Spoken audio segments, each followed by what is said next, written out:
Yes, hello everyone. My name is Bridget Haide, and this is Group 5. We employed ourselves to explain a public-private partnership initiative intended to enhance the agro-chain business in Uganda.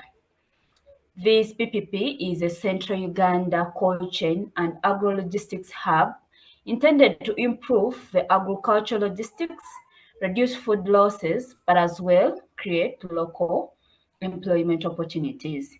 It is a strategic facility designed to strengthen the Uganda's value chain in terms of agricultural products, provide modern cold chain facilities, and also streamline the logistics services. It will be located in Uganda, Central Uganda, executed by MAIF alongside KCCA and Wakiso local government. It is intended to optimize access to major production zones, but also improve the export infrastructure. Project cost is 60 million USD, and it is estimated to take place in the central business. Yeah, that one I've already talked about it. It's going to serve as one-stop center for aggregation, storage, quality assurance, value addition, and market leakage facility for perishable agricultural commodities, that is vegetables and fruits. Project alignment, it is intended to align with Uganda's agro-industrialization program in NDP3 to promote also the agricultural commercialization and provide trade facilities to development priorities. Project objectives, it is intended to increase household incomes, promote value addition to the perishables, create jobs, improve investments, position Uganda as a safe supplier in East Africa for high quality agricultural products. Noldine, next slide. Nadine, next slide. So our group team assignment, as a group, we are tasked to fill out the PST, that is preliminary screening tool, and also prepare a PowerPoint presentation, which you are on now, provide a video summary of our findings of the project. As I had also said, it will be located in the central business along the Kampala-Wakiso corridor near Nsanji in Namanve Industrial Park. Project purpose, it will demonstrate how public-private partnerships can enhance agricultural value chains, but also strengthen the logistic facilities, reduce food losses across Uganda. And now inviting Namtebi Carol to take us through a brief understanding of what are public-private partnerships. Thank you. Hello, good afternoon, everyone. Public-private partnerships are strategic arrangements between the public sector and the private sector where they do undertake on specific projects as agreed amongst themselves. Key characteristics of PPPs include shared responsibility amongst the private sector and the public sector, where they do come together and share resources. They share risks to undertake on these specific projects. They are long-term in nature, depending on the number of years agreed in the contracts.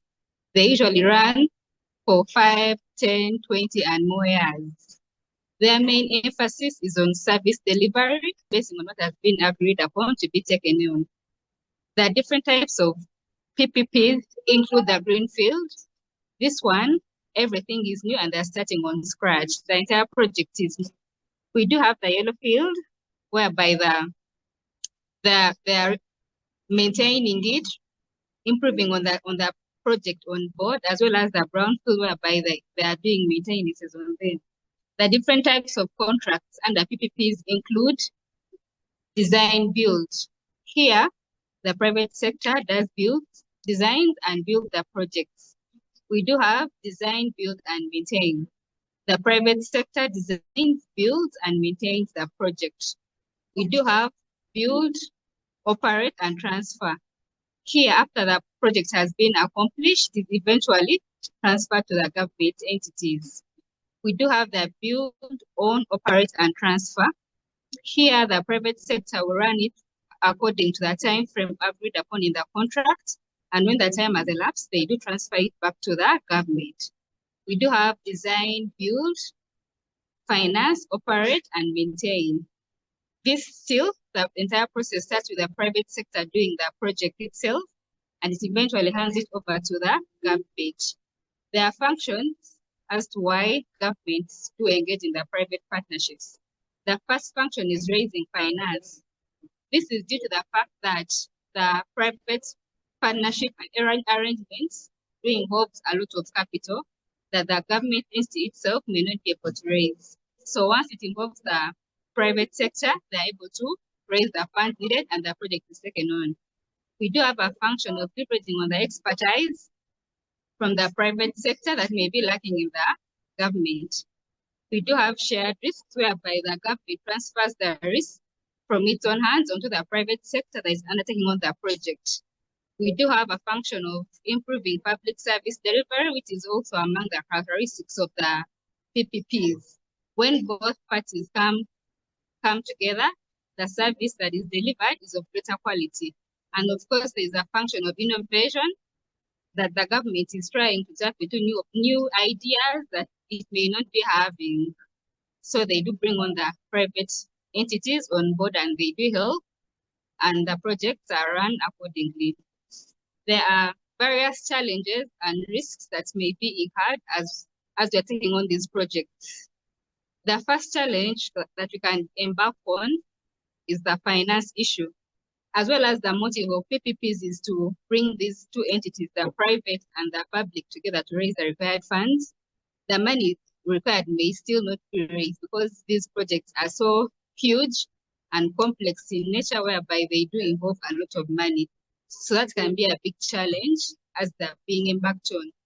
We do have a challenge of politics, whereby some people of the public may want to associate a particular PPP that is being done to the public, to the political party in power, and may fail to relate with it, hence not using the service that is being brought on board by the PPP, because for them they do belong to a particular party that is not in power. There is a challenge of risks because the projects themselves are complex. There are very many risks that are involved as they're being taken on. Such risks include financial, it is all about raising the money. There are risks of legal risks that can be involved because sometimes these private investors that are coming in, they are from other countries and they're not entirely from Uganda. And we all have different legal processes and procedures that we follow. So we need to be so keen and examine whereby everyone does understand all those things before we embark on the project. There are risks of accessing land. Some projects that need huge chunks of land to be embarked on, you need to find land, which may be a challenge. I now do invite my other colleague to take on the PPP cycle. Maria, can come on board.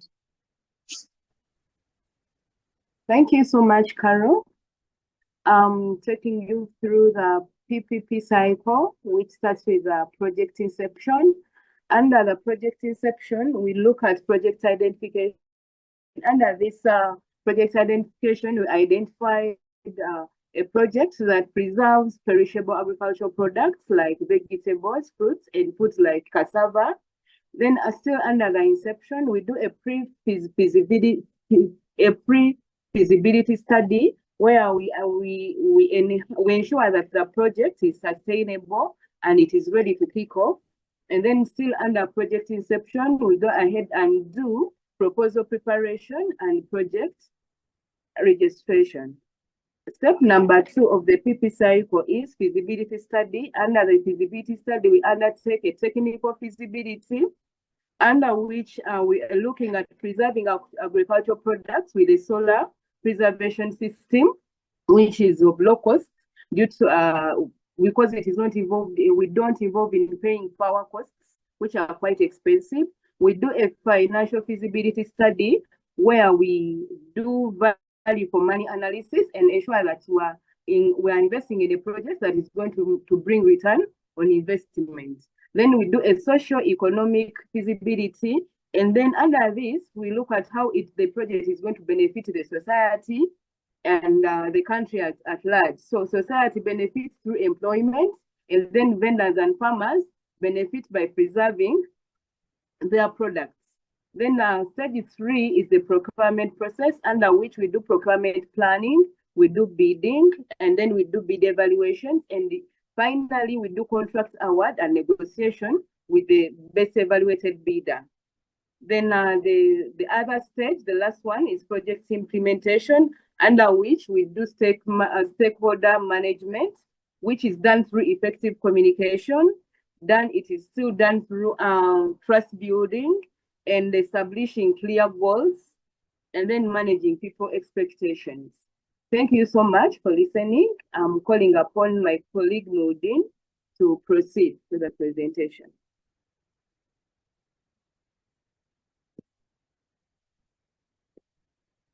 Thank you so much, Maria, for that. I'll proceed with our project overview. Now, the project is implemented by the Ministry of Agriculture, Animal Industry and Fisheries, and it's in partnership with Kampala Capital City Authority and Wakiso District Local Government.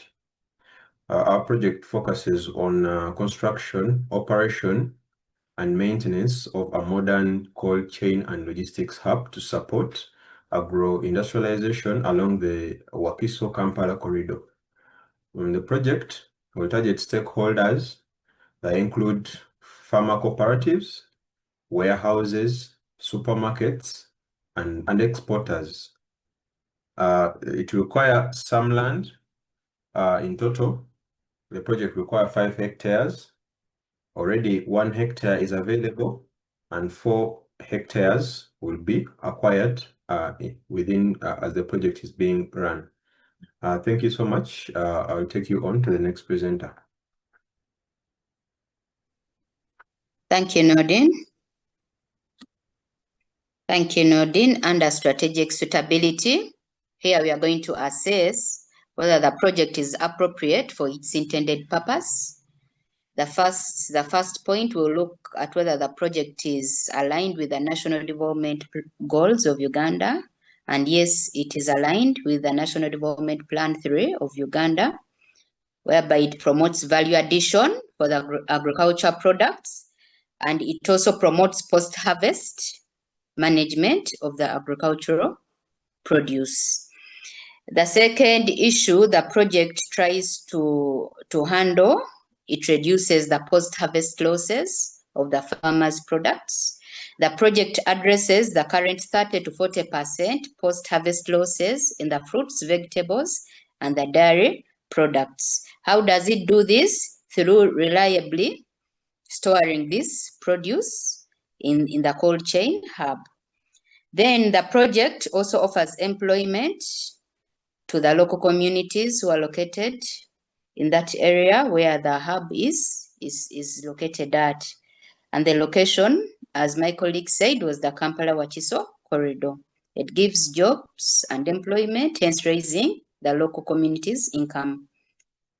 The project has support from the cooperatives and the market vendors because they recognize that the hub has great potential to improve their lives and their operations in agriculture. Thank you very much. My next colleague can continue from there.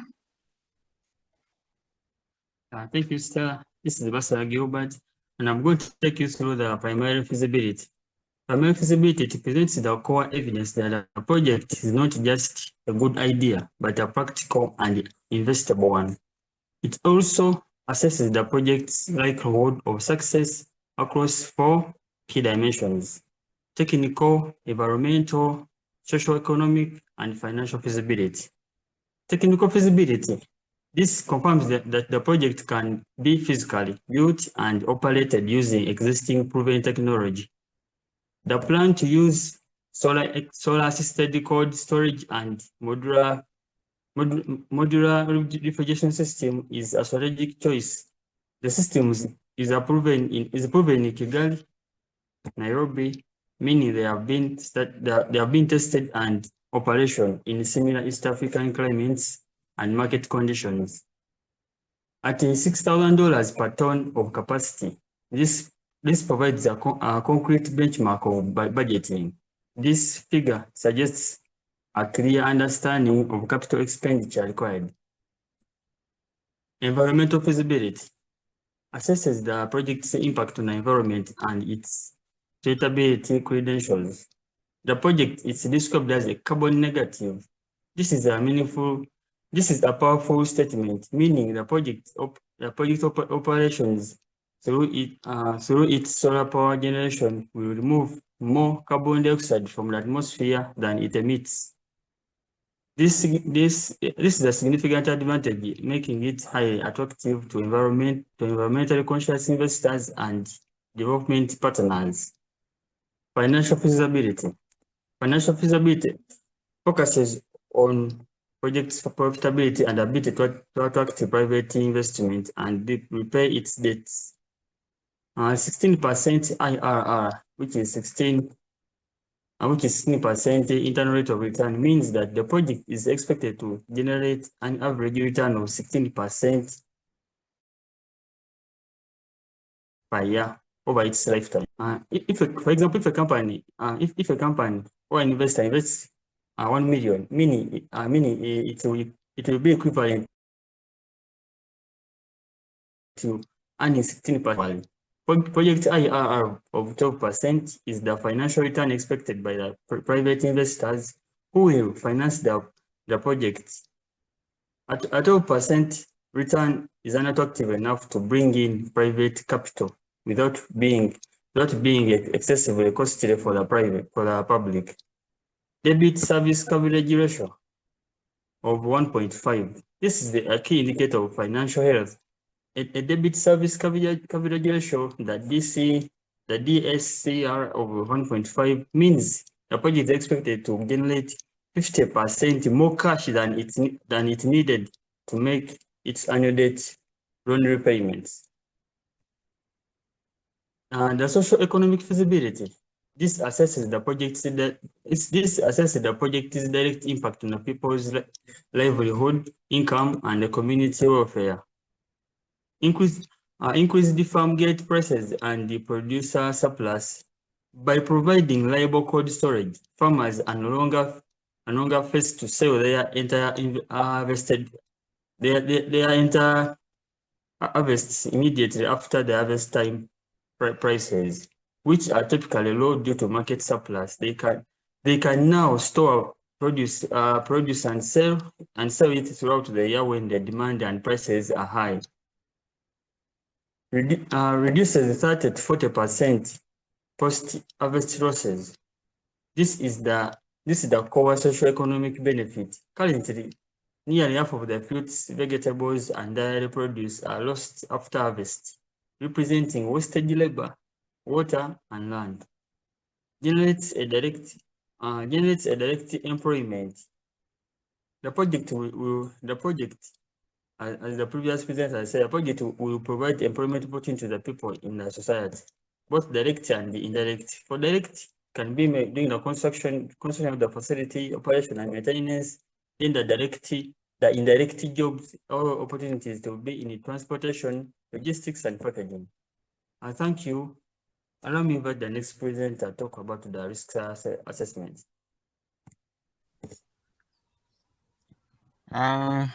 Thanks, Gilbert.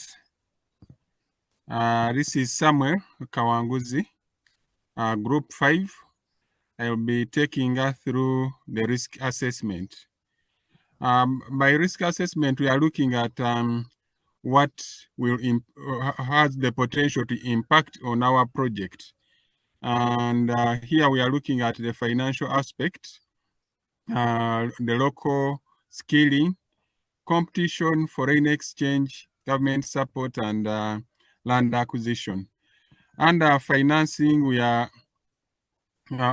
did the assessment and confirmed that the interest from ADB is within range, not to impact negatively on our project. Also, on the local skilling, we are looking at how the skills can aid us in construction and maintenance of the project. So here we find that we have available the local skills which can facilitate the construction and maintenance of the project.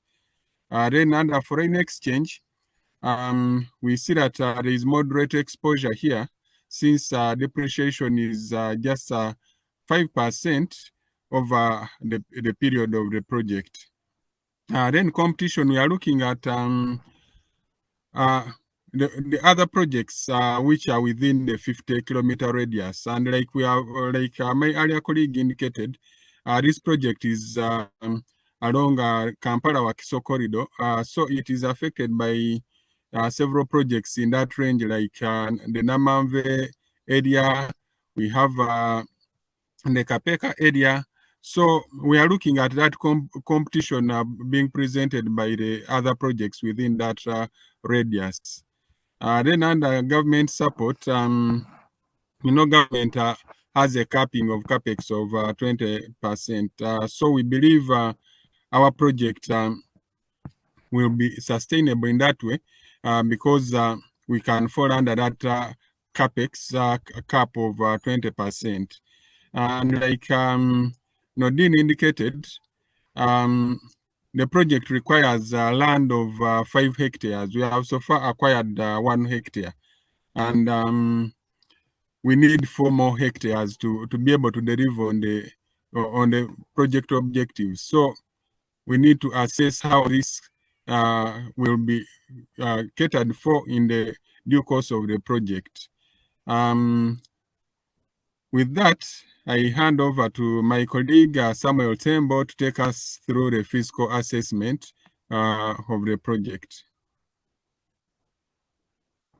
Thank you, Kawanguzi.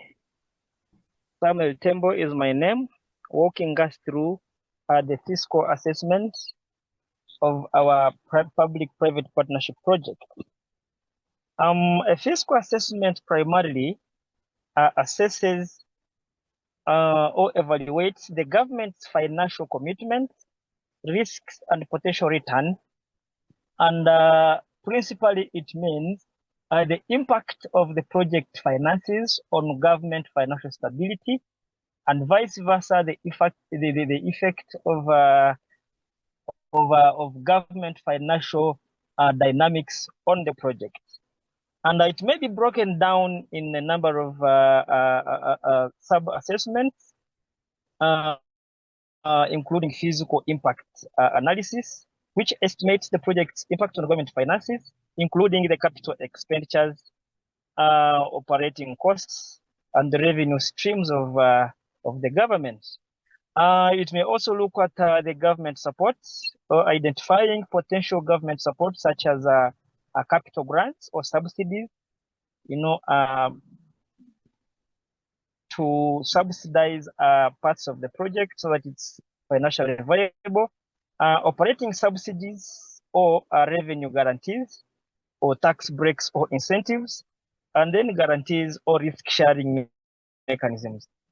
And with the project at hand, our analysis shows that the annual payment is below 0.02% of the GDP, and the contingent liability is below 0.05% of the project. This surely ensures a minimal fiscal risk for the PPP project to the government of Uganda. Also, from further analysis, it shows that the project remains financially sustainable and within Uganda's debt management limit, presenting a low risk of the PPP case. Away from that, we could look at the risk allocation, which looks at the risks due to construction, risks due to operations, risks due to revenue, and risks due to regulation. In Uganda's case, our analysis shows that the project will be properly within the risk coverage, and so it its viability is guaranteed. Thank you, members. I can pass it on to the next presenter to walk us through the next part of the presentation. Yes, thank you. My name is Silva Mabanere, and I'm capturing institutional capability. Now, we conducted the readiness assessment using the tool that was shared, and we realized that the MAIF PPP unit has demonstrated strong capacity and readiness for project.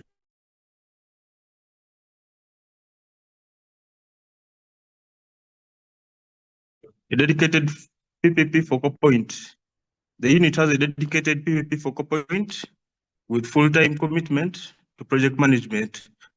Number 2, access to expert advisors. It connects with advisors through the Ministry of Finance PPP unit and development partners. Number 3, prior project management experience. It has a proven track record in managing agricultural and infrastructure projects. Then finally, number 4, there is independent oversight mechanisms. It ensures transparency through independent engineers, annual audits, and public disclosure. Let me call the next presenter to conclude.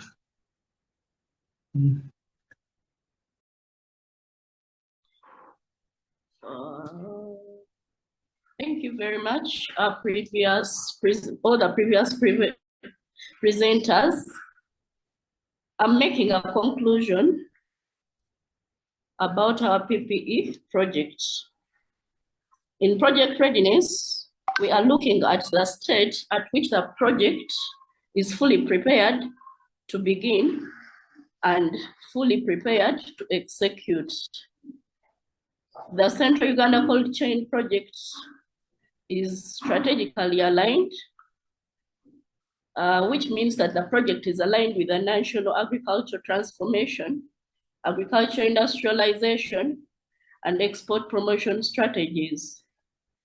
The project is also technically sound, which means that the technical plans indicated are appropriate to the cold storage technology.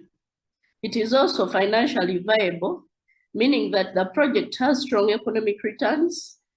And from our previous presenter, we saw that it had an economic IRR rate of 16% and project IRR rate of 12%. That was demonstrating its feasibility, sustainability for the investors and the government stakeholders. And finally, the project is institutionally ready for implementation, which means that the leading implementing agencies and partners have the relevant experience in the logistics. We've seen our expected economic rate, that is 16%, and IRR, that is 12%. In the implementation timeline,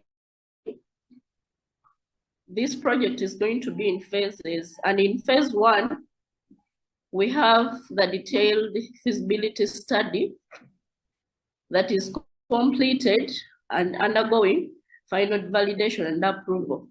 In phase 2, we shall have advisors engagement, meaning that advisors will finalize the PP structuring and procurement strategy. In phase 3, we shall have land acquisition, which means that due diligence on land valuation and formal handover will be done. And phase 4, we shall have competitive procurement. We shall have competitive procurement. And phase 5, we shall have the financial close. This is the final step after contract award, and it involves mobilization of equity, debt financing, and government support agreements. We are also going to look at the project will have minimal risk exposure, but which will be mitigated. For example, delays in land acquisition will be mitigated to accelerate negotiation through accelerated negotiation and securing government support in land transfer. Then the environmental compliance will be mitigated through initial environmental and social impact assessments. Then the private sector financing delays will be mitigated by engaging the financiers earlier and demonstrating viable cash flow projections. Thank you very much to all the previous presenters. Yes, thank you everyone for your attention, and thanks all presenters for your contributions today. Cheers. Bye.